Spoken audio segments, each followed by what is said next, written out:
Good morning, viewers and listeners of Concerned Citizens Media. Welcome back and nice to have you here. So I have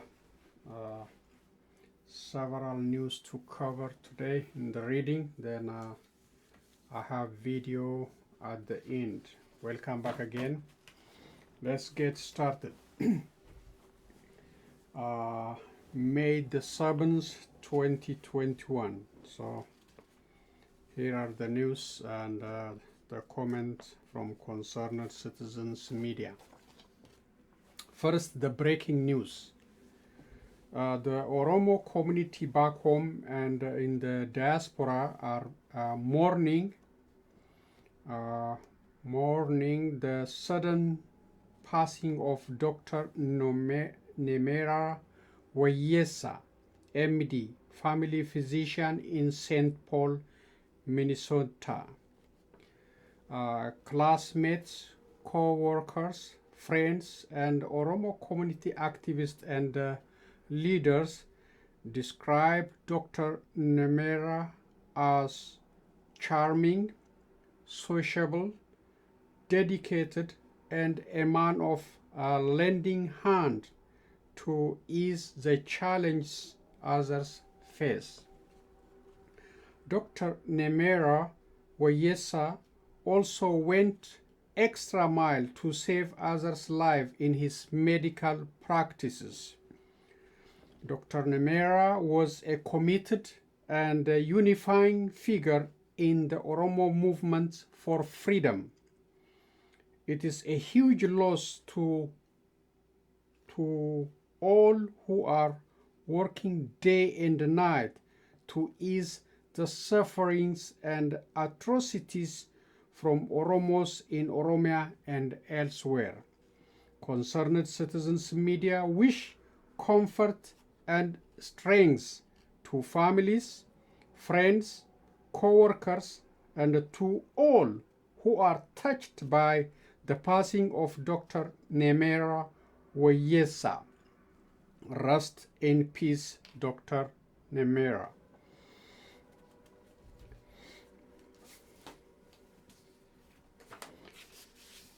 Ethiopia Parliament almost anonymously approved anti-terror law and declared the Tigray People Liberation Front, or TPLF, and Onek Shane as terrorist organization and banned them from future political, social, economic, and other activities in Ethiopia.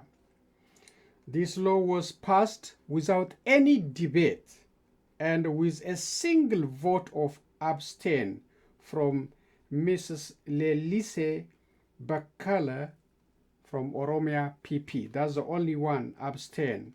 So all the parliament members were, raised their hands to approve. And that's not a good sign for democratic transition or for democratic challenges in Ethiopia. The motion for this anti-terror law was approved first by Minister of Council, which is controlled by Prime Minister Abiy Ahmed. The Council of Ministers blames these two parties for conducting a war against Ethiopians and causing instabilities in the country. Critics of Prime Minister of Abiy Ahmed said he is doing this to divert the pressure he is facing from the global communities to resolve the war he created in Tigray region. So it's a diversion. The United States of America, European Union, United Kingdom, Canada, and others are demanding that Abiy Ahmed start dialogues with TPLF to end this endless and destructive war in the region. The Prime Minister is also doing this to regain the support he lost from Amhara, Fannos, and others. There is not legally known and registered Onek Shane organization in Ethiopia, so blacklisting unknown organization is meaningless and would be harder to implement it. The government also announced the end of TPLF openly to Ethiopians and to the global communities in the past. How does the government ban an organization already eliminated in the military operations? The Prime Minister and his supporters are proving their lies to Ethiopians and to the global communities, because they say TPLF is done, TPLF is over, no more TPLF, we control each inch of the Tigray region. That's what they announced to Ethiopians and to the global communities. If TPLF is done, why they need to bring the issue to the parliament and creating a law which is not working and never been worked in the past? TPLF tried and it didn't help TPLF, but it created misery and grave human rights violation under TPLF. So now Abiy is trying or attempting to do the same harm now against Tigrayan people and the already suffering the Oromo people. That's why they are creating this law. So it will not work. Concerned citizens media believe that introducing anti-terror law and banning organizations that enjoy large public support will not bring peace and stability in Ethiopia. It is better for the Prime Minister and his supporters to start dialogue and reconciliation with all stakeholders to avoid further catastrophe in Ethiopia. So it didn't work. TPLF used anti-terror law for all the documented grave human rights violation under TPLF. You know, jailing people indefinitely, torturing them. It didn't help to advance, you know, growth, prosperity, and the democracy in Ethiopia. So Abiy now is desperate.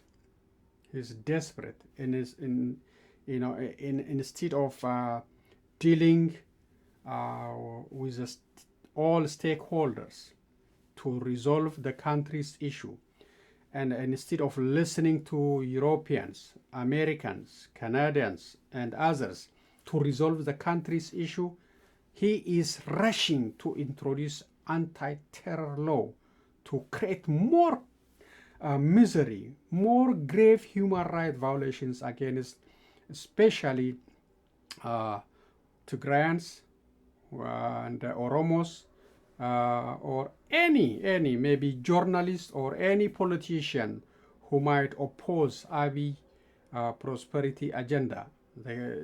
He's trying to use this anti-terror law to put people in jail, torture them, and use it excessively to intimidate the challenges he might face in the future.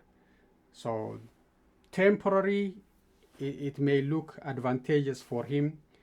One, he tried to get the Amhara's vote. Without the Amhara's vote to Amhara PP, the coalition will break up. So he will lose the support from the Amhara. So attempting to get that vote, he introduced rashly, it's almost during the election time, to establish anti-terror law so he can make them happy and get their vote so they can vote for Amhara PP. Then he will easily become prime minister or president in that country. But in the long run, this law will not bring peace. The same way in TPLF dominated Ethiopia. What will bring peace and stability in that country? Dialogue, reconciliation with all stakeholders. But he is not listening. He is not listening to Ethiopians. He is not listening to the global communities who express their concerns. So he is still running around, creating laws and intimidating parliament and others to approve this in a very rushy way, without any debate, without any question. Nobody asked, what is Shani? What is Shani? There is an organization called Shani that they approved it blindly because they're scared. They're scared of Abiy Ahmed because he might put them in jail. That's why they're scared. Or he might attack them, assassinate them with a killing squad. He got his own killing squad in that country. So that's why you see the parliament, all of them, raising their hand, except Lelise Bakala from Oromia region. She's courageous to abstain at least. She didn't object it, but she abstained. So that's a little bit courage. They should have debated how long these anti-terrorists last, who are the targets, what are Shani, why you bring TPLF, you say TPLF is already done.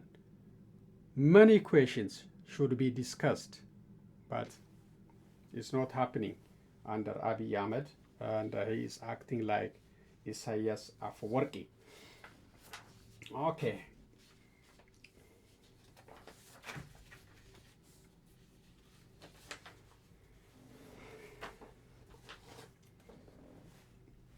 The Tigray region's head of transitional government, Dr. Mulu Negas, resigned from his post in the Tigray region. Dr. Abraham Belay, Ethiopia's innovation minister, will take the risk to serve as the Tigray region's transitional government, replacing Dr. Mulu Negas. Abiy Ahmed and his Prosperity Party have been facing various challenges in their attempts in stabilizing the Tigray region since Tigray People Liberation Front removed from power. Winning the military conflict is not winning the hearts and the souls of the people. Tigrayans have repeatedly and totally rejected any appointee coming from Addis Ababa. They consider them as traitors or servants of Prime Minister Abiy Ahmed. So Dr. Mulu Negas served maybe about 6 months, and he was challenged by the Tigrayans on his, they refused to accept him. So the Tigrayan peoples are tough. They cannot just accept somebody from Addis Ababa. Now we will see the other one, Dr. Abraham Belay. He left his higher job as a Minister of Innovation and took the risk to serve in the interest of Abiy Ahmed. And we'll see what's going to happen. The war is around him. The war is still going on. The conflict is not over.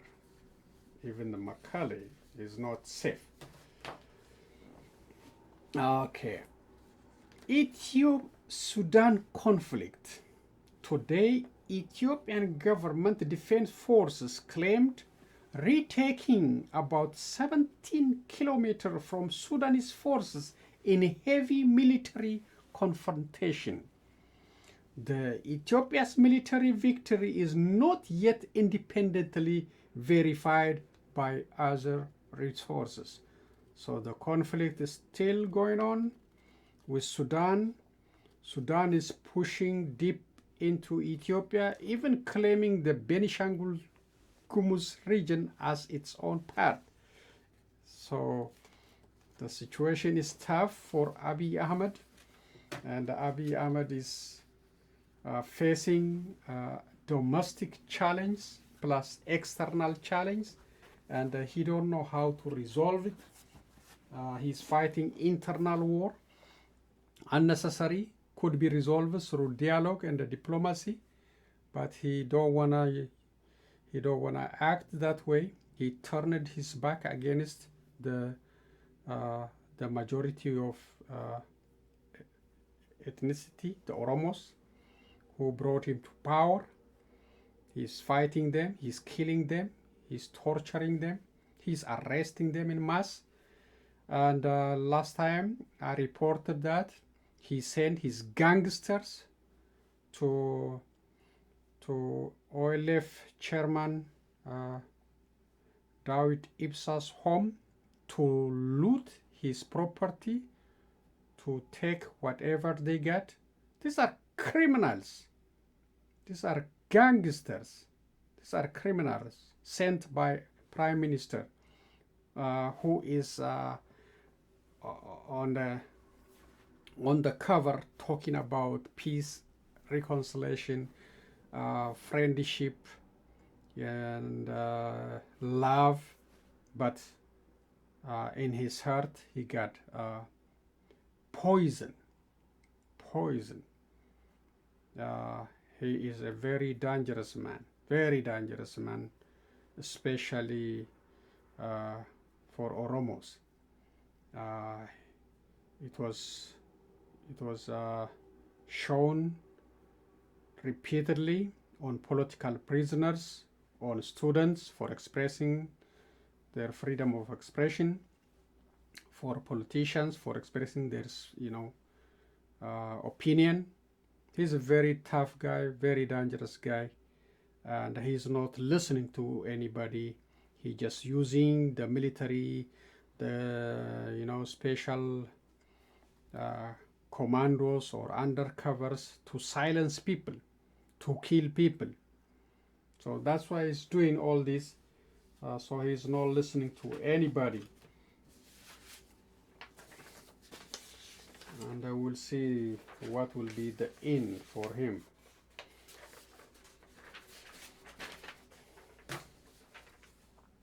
Okay.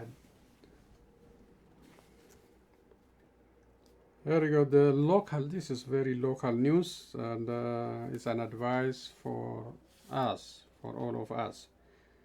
Several people from Somalia community in St. Louis, Missouri were dead. According to the information obtained from local resources, these community members were infected with COVID-19 at massive local wedding ceremony. Several are still sick and getting medical attention. This incident is yet another indication of that we are not out of the woods yet, and we must avoid large public gathering, at least until everyone is vaccinated. So the Somalian community members went to the wedding, infected with COVID-19. At least four died locally, and several are still getting treatment. So we have to be careful, even though the things is improving. People are getting vaccinated. I know some states are really, easing the restriction. The thing is still around. The medical experts are not advising easing the restriction. They are advising, to still pay attention your surrounding, use the mask, to take care of yourself and your family. The thing is not over yet.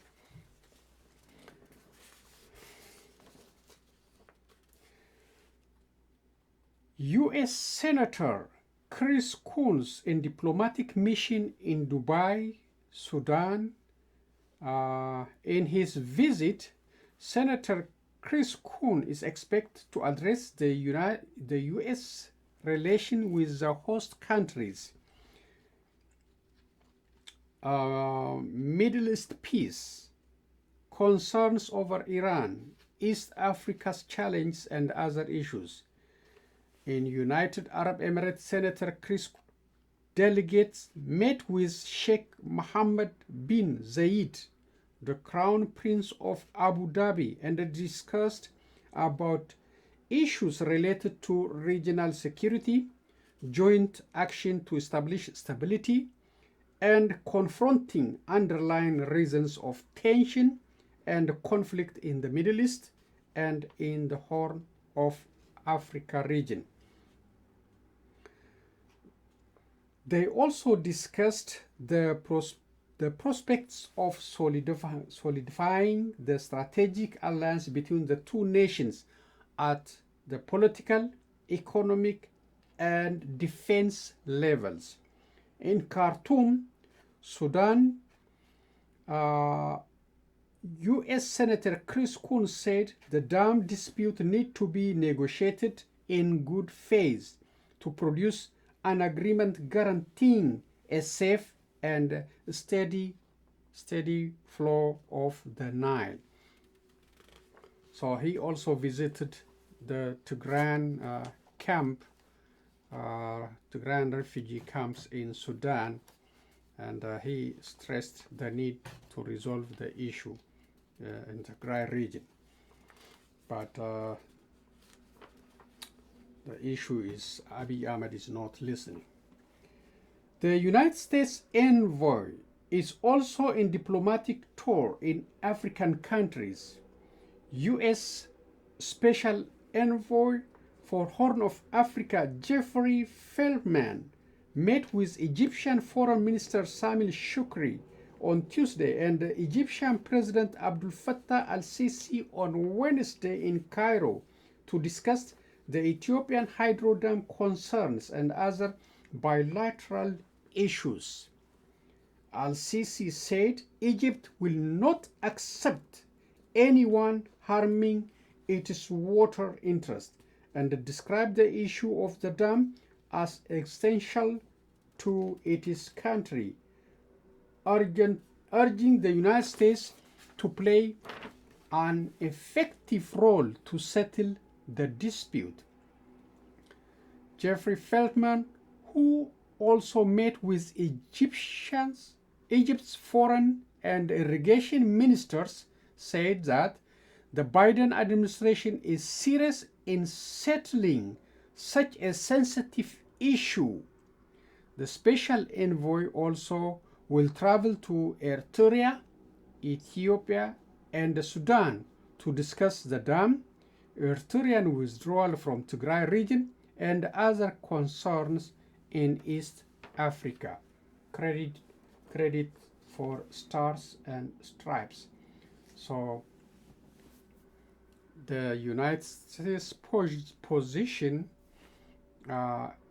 is still the same concerning Ethiopia. As you remember, Chris Coons went to Addis Ababa, met with the Prime Minister and with others officials, and stressed the position of the United States. They say, okay, we do this, we will ask or demand the Eritrean withdrawal. Nothing happened. Nothing. Eritreans still in Tigray region, even expanded to the Oromia region. They are fighting with Amara and Ethiopia Defense Forces against the the OLF fighters. So they are in violation thanks to Abiy Ahmed. They are violated the country's sovereignty. They raped our women, looted hospitals, schools, other public properties and private properties. They did all atrocities against the Tigrayans. Now they want to repeat in Oromia. They don't scare. They don't care about the global community pressure. But this diplomatic movement by the United States, meeting with Middle East countries, especially Dubai, who are funding Abiy Ahmed, that's a good attempt to hold him accountable in a different way. You can shut down the resource income. The country is broken, but much money is coming from Dubai, as we have been informed. So talking to the UAE and expressing our concern, and talking to Egyptians, Sudanese, to put maximum pressure on this guy so that he can listen, so that he can be open for dialogue, reconciliation in that country. If not, he will be following his advisor Isaias Afwerki, and he will make that country a one-man show like Eritrea.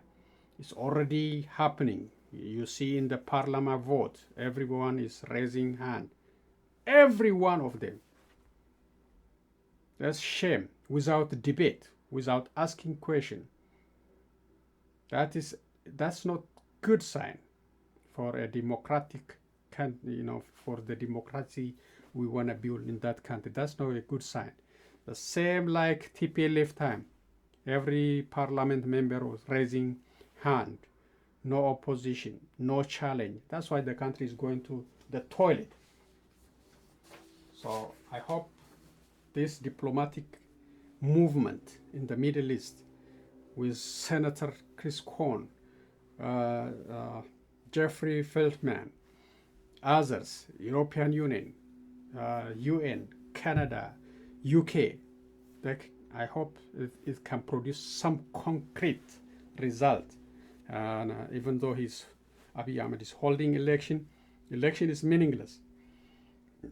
Election is already known he can win because oppositions are in jail. No challenge, especially in Oromia. So election is not a solution. So many experts repeated, so many Ethiopians repeated, so many global communities said, you need to do this to keep your country safe. He's not listening, and he's using the military, he's using the command post, he's using the federal police, as long as they are yes men. But if they say enough is enough, it's done for him, but not yet. They are still obeying his order. Thank you. That's reading and the comment from concerned citizens. Now I will share some videos with you and end today's presentation.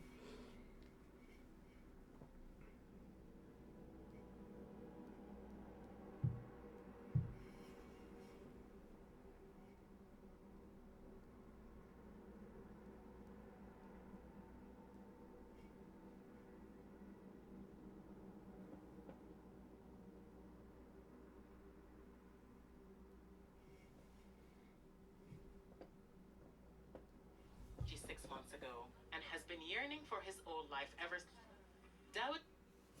There you go. This is the first one.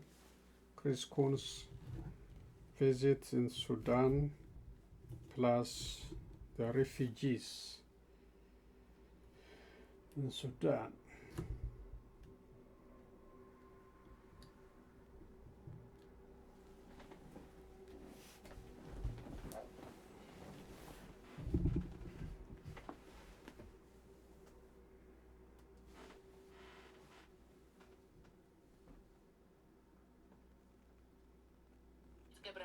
Became a refugee 6 months ago and has been yearning for his old life ever since. He was a tailor in Nemera in Ethiopia's Tigray region, but fled at the start of the conflict. Now settled in Koba refugee camp in Sudan's Gadaref state, he's recently been able to rent a sewing machine and start working again. I heard the shelling on my hometown and saw dead bodies on the streets during the first days of the conflict. There were so many people getting killed. I couldn't stay. I left my sewing machine behind. I don't know what happened to it. Now I have this machine, which helps me earn a bit to add to what I received from aid organizations. Umrakubo began as a camp for 10,000 refugees, but now hosts double that. All have arrived from Tigray after the government offensive against the Tigray People's Liberation Front. More than 63,000 people fled to Sudan. Aid organizations say there are almost 5 million in need of aid. Large parts of the region have been cut off from phone and internet access. Many refugees say they're yet to hear from loved ones they've left behind as they cross the border into Sudan seeking safety. Others say they were able to establish connections, only to receive news of deaths or arrests of family members and relatives. And after 6 months in camps here, some are starting to lose hope of returning home anytime soon. Ethiopia declared victory over the Tigray People's Liberation Front in November, and in March said Eritrean forces fighting alongside Ethiopian forces are withdrawing from Tigray. The United States, which has described what's happening in Tigray as ethnic cleansing, says that's not the case. The Biden administration has tasked U.S. Senator Coons to look into how the conflict can be ended. There are still Eritrean troops all throughout Tigray and other places in Ethiopia. It is clear the conflict is continuing in Tigray. It is not over and not resolved. There still needs to be accountability for human rights violations, a ceasefire, the removal of foreign troops, Eritrean troops in particular, from Tigray, and a path towards a resolution of this conflict. Aid organizations have set up offices to provide services to refugees, but camp officials say with the rainy season starting in Gaddafi, they're concerned about the coming weeks. Many refugees live in tents and straw huts. During the rainy season, the winds can blow away the tents and the huts won't be able to stand the water. The ground won't be able to support the shelters during the rains. We're working to relocate the refugees again to higher grounds, hoping to minimise any potential rain damage. Dawood remains hopeful. He doesn't mind moving his shelter, but doesn't want to lose his new workplace. After all he's lost at home, this little space provides him with something to look forward to each morning. Hiba Morgan, Al Jazeera, Umrakuba Camp, Gaddafi State.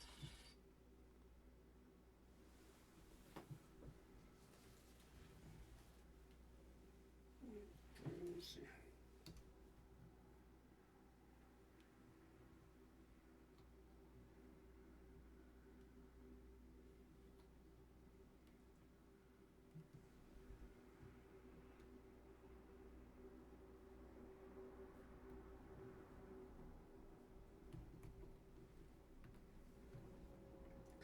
Okay, apologies. Come on, man.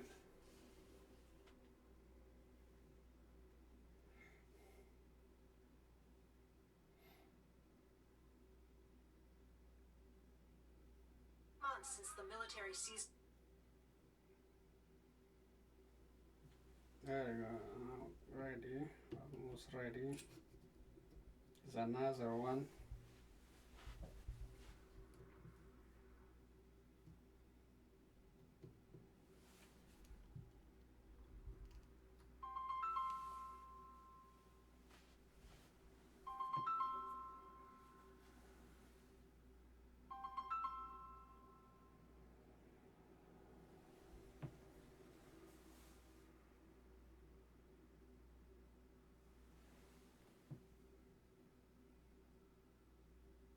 Military seized control of Myanmar, and opposition groups show no signs of backing down. If anything, they're gearing up for more violence, announcing the formation of a People's Defense Force to protect themselves from military attacks. Now, a coalition of more than 200 non-governmental organizations says the UN Security Council needs to step up too. They want an arms embargo against the military. They say it is the least the international community can do. Words will not be enough to end this coup by the murderer-in-chief, General Minot. The fact that the UN Security Council allowed this man to commit genocide in 2017 against the Rohingya population and didn't adopt a single resolution in response is a major contributing factor to the climate of impunity that led directly to this coup. But so far, China and Russia have resisted calls for stronger action. We are not in favor of of imposing sanctions, and we do take it the last resort in tackling conflicts. And the reason why we hold such a position is because of the fact that, first, it will be always ordinary people to suffer from sanctions. The Security Council has held at least 5 meetings on the situation in Myanmar since the coup, most of them in private. Formal Security Council statements have expressed concern and called for an end to the violence, backing regional efforts to mediate the conflict. One Security Council diplomat tells Al Jazeera they share the NGO's concerns, but that a divided Security Council will help no one. That sentiment was echoed by the UN Secretary General's spokesman. What the Secretary General supports and will continue to support is for the urgency of a unified international response. And that needs to be done in close cooperation with ASEAN. With nearly 800 dead and 40,000 people displaced, NGOs say that isn't enough. Kristen Salumi, Al Jazeera, the United Nations. Another massive show of force. Tens of thousands took to the streets in the capital Bogota and around the country to mark the 8th day of anti-government protests. The demonstrations have already forced the government to withdraw a controversial tax reform and are now demanding action against poverty, rising inequality, and the police's brutal response to the protest. At least 24 people have died and 80 are reportedly missing. The country's human rights ombudsman blamed riot police for at least half of the deaths. We are fighting for our dead in our struggle against the government. They are killing us. We need help. We're scared to be out on the streets, but we're marching for change, for a better country. Pressured by the demonstrations, President Ivan Duque is calling for a national dialogue. But the leaders of the protests and opposition parties say they will not sit down until the president condemns the excesses by the police and agrees to negotiate with them. The army is responsible for the violent repression. The government needs to condemn the abuses before we talk. We also told the government that we don't just want to talk, we need to negotiate an emergency list of proposals. The ball is in their court. In the meantime, we will continue in the streets.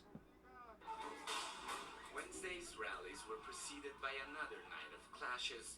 30 civilians and 16 police officers were injured in Bogota, and a number of neighborhood police posts were set on fire, in one case with officers inside. In a video, President Duque repeated government allegations that criminal gangs are behind the vandalism and looting, and said more than 550 arrests had been made. El vandalismo extremo. The extreme vandalism and urban terrorism that we are observing is financed and articulated by drug trafficking mafias, as denounced by the Attorney General. To confront them, we have designed a joint strategy against vandalism at the national level that is already yielding results. The majority of the protests have been peaceful, but the violent incidents that have occurred and the government's refusal to recognize the police deadly response make the possibility of a fruitful dialogue mute, while the country braces for more protest and unrest. Alessandro Ampietti, Al Jazeera, Bogota. Okay, that's thanks to Al Jazeera for the reporting. And Bogota or Colombia, that's just asking for the withdrawal of the tax reform. You see how much the difference between what we're facing in Ethiopia and what people are asking in Bogota. Withdraw the tax reform. That's why the people come out and they protest. But in Ethiopia, thousands in jail, people taken out of prison already under the government control, taken out and killed, especially in Oromia. Politicians, our politicians are in jail. Their office shut down. We are still what? We are still shut our mouths. watching, more to come. If the silence continue, more pressure, more atrocities, more crackdown will continue.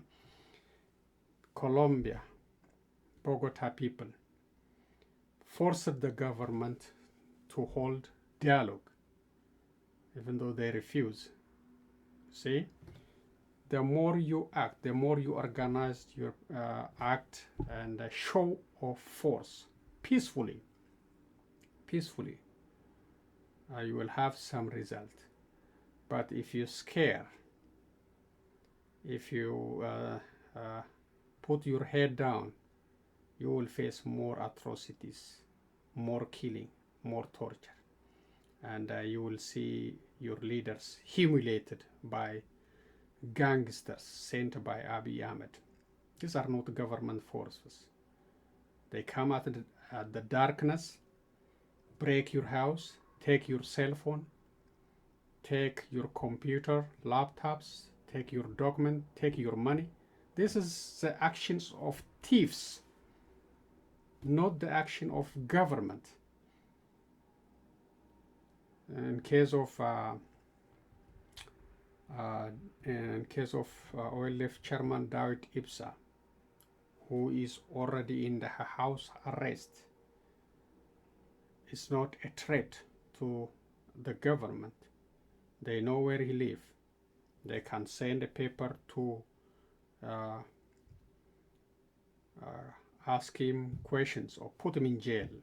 They don't need to send these gangsters to rob him at the middle of darkness. They don't need to break or terrorize neighborhood. No need. These are the sign of the worst dictatorship, the sign of criminality, not the sign of government. So Abiy is practicing this thing. He did last time on Abagadas, senior Oromo cultural leaders. It was already reported on Voice of America, Afan Oromo Service. They came at the middle of darkness, tried to break in his house, practiced karate on the 70 years old guy, senior guy. This is not sign of government, sign of prosperity or development in that country. That's a sign of dictatorship, and we have to get up and stand against it if you want democracy, freedom, justice in that country. If we don't want Eritrea to control you, if we don't want Isaias Afwerki to control you, and his advice leading the country into more chaotic scene. The country is under the command post everywhere. The Tigray war is becoming bigger and bigger and endless. Sudan is pushing deep and deep into our territories. No stability, no peace, and the country is globally isolated. So I don't know what the Ethiopians are waiting for. And instead of asking this guy politely, please leave, your leadership is a failure. It's already past time. So the United States demanding for ceasefire in the region, for the withdrawal of Eritrean forces, but so far Abiy Ahmed and Isaias are not listening. The country is burning, and now Abiy Ahmed is, instead of solving the issue through diplomacy, he wants to fight because he got the soldiers, the federal forces, still obeying his order. And we'll see what will be the end, but the end doesn't look good. So thank you, viewers and listeners of Concerned Citizens Media. Comment on my video, share it with friends and family members, and if you have factual based news, you can send to me birke@gmail.com. Thank you again. I will be back with other news and a comment. So long, everyone, and be safe.